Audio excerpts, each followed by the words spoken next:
ಇವತ್ತಿನ ಸ್ಪೆಷಲ್ ಜೋಳದ ಹಿಟ್ಟಿಂದ ಮಾಡಿರೋ ಪಡ್ಡು ನೋಡೋಣ ಬನ್ನಿ ಹೆಂಗೆ ಮಾಡೋದು ಅಂತ ಅಂದು. ನಾನಿಲ್ಲಿ 1 ಕಪ್ ಆಗೋಷ್ಟು ಜೋಳದ ಹಿಟ್ಟು ತೊಗೊಂಡಿದ್ದೀನಿ. ಅರ್ಧ ಕಪ್ ಸಣ್ಣ ರವೆ ತೊಗೊಂಡಿದ್ದೀನಿ. ನೀವು ಯಾವುದಾದ್ರೂ ಬಟ್ಲನ್ನಾದರೂ ಗ್ಲಾಸ್ ಆದರೂ ಯೂಸ್ ಮಾಡ್ಕೊಬೋದು. ಫಸ್ಟ್ ಇವೆಲ್ಲನೂ ಮಿಕ್ಸ್ ಮಾಡ್ಕೊಬೇಕು. 1 ಕಪ್ ಆಗೋಷ್ಟು ಸಣ್ಣದಾಗಿ ಹೆಚ್ಚಿಟ್ಟಿರೋ ಈರುಳ್ಳಿ, ಅರ್ಧ ಕಪ್ ಕ್ಯಾರೆಟ್, 1-2 ಮೆಣಸಿನ್ಕಾಯಿ, ಒಂದು ಸ್ವಲ್ಪ ಉಪ್ಪು, ಇವಿಷ್ಟನ್ನು ಫಸ್ಟ್ ಹಂಗೆ ಮಿಕ್ಸ್ ಮಾಡ್ಕೊಬೇಕು. ಈಗ ಸ್ವಲ್ಪ ಸೋಡಾ ಹಾಕ್ಕೊತಾ ಇದ್ದೀನಿ, ಅಡುಗೆ ಸೋಡಾ, ಇದು ಆಪ್ಷನಲ್. ಈಗ 2 ಕಪ್ಪಷ್ಟು ನೀರು ಹಾಕ್ಕೊತಾ ಇದ್ದೀನಿ. ಫಸ್ಟ್ 1.5 ಕಪ್ ಹಾಕ್ಕೊಂಡು ನೆಕ್ಸ್ಟ್ ಆಮೇಲೆ ಇನ್ನೂ ಸ್ವಲ್ಪ ಹಾಕ್ಕೊತೀನಿ.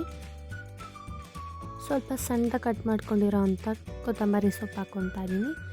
ಈಗ ಎಲ್ಲೋ ಗಂಟೆ ಇಲ್ದೇ ಫುಲ್ ಕ್ಲೀನಾಗಿ ಮಿಕ್ಸ್ ಮಾಡ್ಕೊಬೇಕು. ಇನ್ನೊಂದು ಸ್ವಲ್ಪ ನೀರು ಹಾಕ್ಕೊಂಡು ಮಿಕ್ಸ್ ಮಾಡ್ಕೊತಾ ಇದ್ದೀನಿ.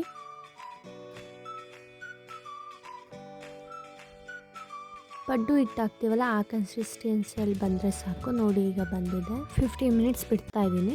ಈಗ 15 ಮಿನಿಟ್ಸ್ ಆದಮೇಲೆ ನೋಡಿ ಈ ಥರ ಕಾಣ್ತಿದೆ.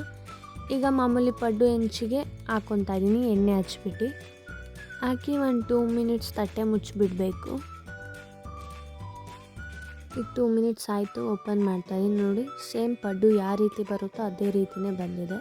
ಈಗ ಮಾಮೂಲಿ ತಿರ್ವಾಕೊಂತೀವಲ್ಲ ಆ ಥರ ತಿರ್ವಾಕೊಂಡು ಈಗ 2 ಮಿನಿಟ್ಸ್ ಬಿಟ್ಕೊಬೇಕು ತಟ್ಟೆ ಮುಚ್ಚಿ. ಈಗ ನಾನು ಓಪನ್ ಮಾಡ್ತೀನಿ ನೋಡಿ. ಇದ್ರ ಜೊತೆ ನಾನು ಚಟ್ನಿ ಮತ್ತು ಸಾಂಬಾರು ಮಾಡಿದ್ದೀನಿ. ಈ ಒಂದು ರೆಸಿಪಿ ನಿಮಗೆ ಇಷ್ಟ ಆಯ್ತಂದರೆ ನನ್ನ ಚಾನಲ್ನ ಸಬ್ಸ್ಕ್ರೈಬ್ ಮಾಡಿ, ಲೈಕ್ ಮಾಡಿ, ಶೇರ್ ಮಾಡಿ. Thank you for watching.